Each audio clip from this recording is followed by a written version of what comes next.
मेरे प्यारे बच्चों, आजकल रेलवे में कंपटीशन इतना बढ़ गया है कि लोगों को मेहनत करने के बाद भी रेलवे में जॉब पाना बड़ा मुश्किल हो गया है। कंपटीशन बढ़ने का मेन रीज़न ये है, मेन कारण कि लोग जैसे बिहार से बाहर यूपी वाले लोग हो, चाहे कहीं के भी लोग हो, वो मुंबई, दिल्ली, मुखर्जी नगर आदि में तैयारी करते हैं, जाकर यूपीएससी, सीजीएल, मेंस, सीडीएस वगैरह की तैयारी करते हैं और वो रेलवे में आके फॉर्म फिलअप कर देते हैं। जैसे आपका NTPC, group D, SM, good guards वगैरह का फॉर्म फिलअप करके वो रेलवे के एग्ज़ाम में बैठ जाते हैं, जिसके कारण क्या होता है कि वो उसका कट ऑफ जो है बहुत ज़्यादा हाई चला जाता है। तो इससे क्या होता है, नीचे लेवल वाले बच्चों का रिजल्ट होना बहुत मुश्किल हो जाता है।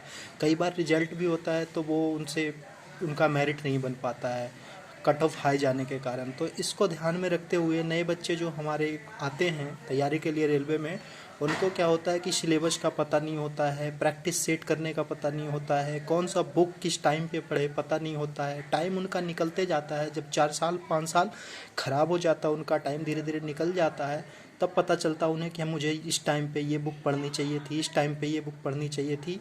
तो टाइम निकल जाने के बाद इंसान का कुछ कर नहीं पाता है। तो इसी को ध्यान में रखते हुए, जैसे जो गांव से तैयारी कर रहे हैं, जो गरीब बच्चे हैं जिनके पास पैसे नहीं हैं, तो वो टाउन में रह के पढ़ नहीं सकते हैं, टीचरों का फीस इतना काफ़ी बढ़ गया है कि वो फीस भर नहीं सकते हैं। तो इसको ध्यान में रखते हुए अभी लॉकडाउन का टाइम चल रहा है, लॉकडाउन में अपने घर में रहें, सेफ रहें, सुरक्षित रहें और अपने आप से सेल्फ स्टडी करें, तैयारी खुद से करें। आपको इसको मैंने रेलवे के लिए ध्यान में रखते हुए मैंने रेलवे की कुछ बुक्स को नोट किया है और किस टाइम पे किसे पढ़ना चाहिए, कैसे पढ़ना चाहिए, वो मैंने एक सिलेबस तैयार किया है। इस तरीके से अगर आप पढ़ते हैं तो आपको 1 ईयर यानी 1 साल ये प्रिपेयर करने में लगेगा, 1 साल आपको ये तैयारी करने में लगेगा। 1 साल बाद आप आराम से रेलवे में जॉब पा सकते हैं। आराम से आप जो है कि जितना जाता है कट ऑफ, जैसे रिजल्ट तक आप पहुंच सकते हैं, अपना रिजल्ट हासिल कर सकते हैं। तो इसके लिए मैं माँ सरस्वती का नाम लेते हुए बताना चाहूँगा कि रेलवे की जो बुक्स हैं वो सबसे पहले आपको जीके जीएस से रिलेटेड बताऊँगा कि जीके जीएस में सबसे पहले आता है आपका लूसेंट। लूसेंट में आप सब्जेक्टिव प्लस ऑब्जेक्टिव है, सबसे पहले आप सब्जेक्टिव को पढ़िए, फिर बाद में ऑब्जेक्टिव के लिए एक पेंसिल रखिए और पेंसिल से टेक आउट करिए उसको कि आप जिस जो सब्जेक्टिव पढ़ा वो ऑब्जेक्टिव में कितना कंफर्म कर रहे हैं, कितना सही मार्क्स आपका आ रहा है।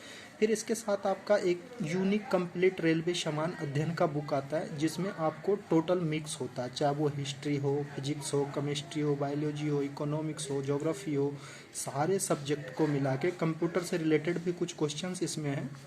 उस 1131 सेट्स की एक बुक आती है, उसको आप खरीद लीजिए अपने घर पे और परचेस करने के बाद आप अपने घर पे सुबह सुबह 1 से 2 सेट पढ़िए और शाम को उसको रिवीजन करिए, फिर कल 1 से 2 सेट पढ़िए, रिवीजन करिए। इस तरीके से आपको पढ़ना है। फिर आपको एक स्पीडी रेलवे समान विज्ञान की बुक आती है, उसमें भी सेट बाई सेट है, आप पढ़िए उसको, एक एक दो दो सेट, 35 सेट्स लगभग दिए गए उसमें। और जब वो कंप्लीट हो जाता है तो पीछे एक सेट प्रैक्टिस है, आप एक OMR सीट खरीद लीजिए, 10-20 रुपये का मार्केट में उपलब्ध हो जाएगा, मिल जाएगा, वहाँ से खरीद के आप उसको गोल कीजिए। आप अपना मार्क्स देखिए कि कितना जो है कि सेट प्रैक्टिस करने के बाद, सेट मारने के बाद आपका मार्क्स आता है। फिर साथ में आपको एक यूथ कंपटीशन टाइम्स आता है, इसी भी साइंस का आता है, जिसमें फिजिक्स, केमिस्ट्री और बायोलॉजी की क्वेश्चंस होता है। ये पूछे गए प्रीवियस ईयर, लगभग पिछले 2-4 सालों में जितने एग्जाम हुए हैं उनसे रिलेटेड ये क्वेश्चंस हैं। चौथा 5वां आपका आता है रेलवे सामान्य अध्ययन, जो कि घटना चक्र की आती है बुक। ये जो है कि पिछले 20 सालों 18 सालों में जितने जीके जीएस का क्वेश्चन पूछा गया है वो ये ऑब्जेक्टिव क्वेश्चन है और उसका आंसर आपको जो है कि व्याख्या करके दिया गया है। फिर कुछ करंट अफेयर्स के लिए आते हैं सामान्य ज्ञान दर्पण। इनसे आपका जब भी आप किसी एग्जाम को देने जाते हैं तो आप पिछले 6 महीने का सामान्य ज्ञान दर्पण पढ़ लीजिए, इससे आपका करंट अफेयर्स क्लियर हो जाएगा। और हर महीने आप न्यूज़पेपर वगैरह पढ़ते रहिए, इससे भी हमारा करंट अफेयर्स क्लियर होता है। ये तो हो गई हमारा रेलवे की बुक्स की जीके जीएस की बात। अब हम करते हैं आपसे मैथ्स की बात, गणित की। गणित की बुक में 25 से 28 चैप्टर्स होते हैं, उसको अगर आप पढ़ लेते हैं तो सिर्फ रेलवे नहीं बल्कि आपका जो है कि पुलिस स्टेट लेवल का एग्ज़ाम हो, पुलिस लेवल का एग्ज़ाम हो, वो भी कंप्लीट हो जा सकता है। इसके लिए आपको क्या करना है, मैथ्स के लिए, गणित के लिए आप आर.एस. अग्रवाल या शगीर अहमद या महेश मिश्रा, तीनों में से कोई एक बुक को कंप्लीट कर लीजिए। सबसे पहले आप एक बार मैथ्स को किसी टीचर से पढ़ लीजिए, चाहे वो आर.एस. अग्रवाल से पढ़ाते हो, चाहे शगीर अहमद से पढ़ाते हो, चाहे महेश मिश्रा से पढ़ाते हो।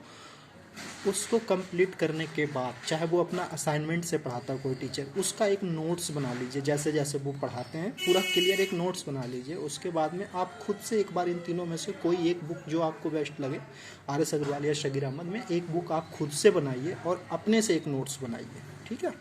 उसके बाद फिर आपको एक रेलवे का घटना चक्र बुक आता है, प्लस लुसेंट रेलवे का आता है। इन दोनों से एक एक चैप्टर रोज़ बनाइए आप, जब ये कंप्लीट हो जाती है उसके बाद। फिर उसके बाद एक मैथ का आप सेट प्रैक्टिस बुक ले लीजिए, चाहे वो घटना चक्र का हो, यूनिक का हो, यूथ का पब्लिकेशन का हो, स्पीडी का हो या लुसेंट का हो। कोई भी एक सेट प्रैक्टिस बुक लीजिए, उसमें 30, 40, 50 क्वेश्चन होते हैं। आप बनाइए खुद से और देखिए कि आपसे कितना बनता है, 20, 30 क्वेश्चन। और जो जहाँ नहीं बनता है, जहाँ फंस जाते हैं, वहाँ फिर नोट्स खोल के आप देखिए कि इस तरीके के मैथ्स में फंस रहे हैं तो उसको आप क्लियर कीजिए।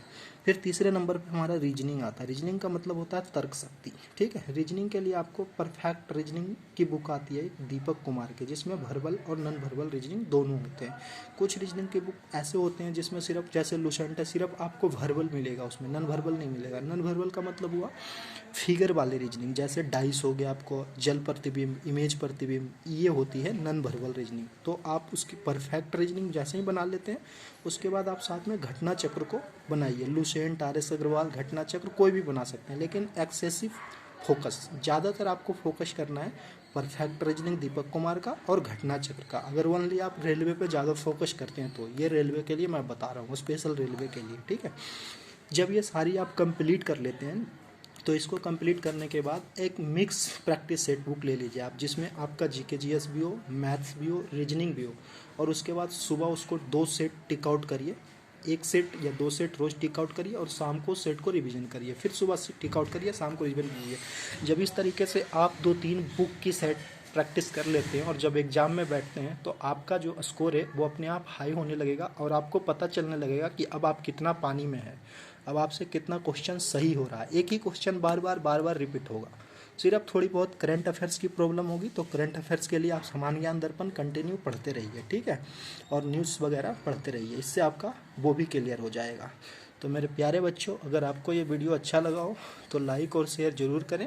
और अगर आपको ये सिलेबस समझ में आए अच्छे से तो मैं आपके लिए एक एक चैप्टर मैथ्स का भी पढ़ाएंगे हम आपको यूट्यूब पे, और रीजनिंग भी धीरे धीरे पढ़ाएंगे। और उसके बाद में आपका जीके जीएस का थोड़ा बहुत ट्रिक वगैरह दे देंगे। जो लंबे लंबे क्वेश्चंस होते हैं, जैसे चाइना, ब्रिटेन, रूस से वो क्वेश्चन नहीं बन पाते हैं आपसे, या फिर जीके का जो है नॉर्मल ट्रिक्स देंगे आपको, ट्रिक से जल्दी याद हो जाएगा। जैसे हम किसी चीज़ को पढ़ते हैं तो वो जल्दी नहीं याद होता है, अगर हम उसको गाना, मूवी, शायरी में बदल के पढ़ते हैं तो वो जल्दी याद हो जाता है।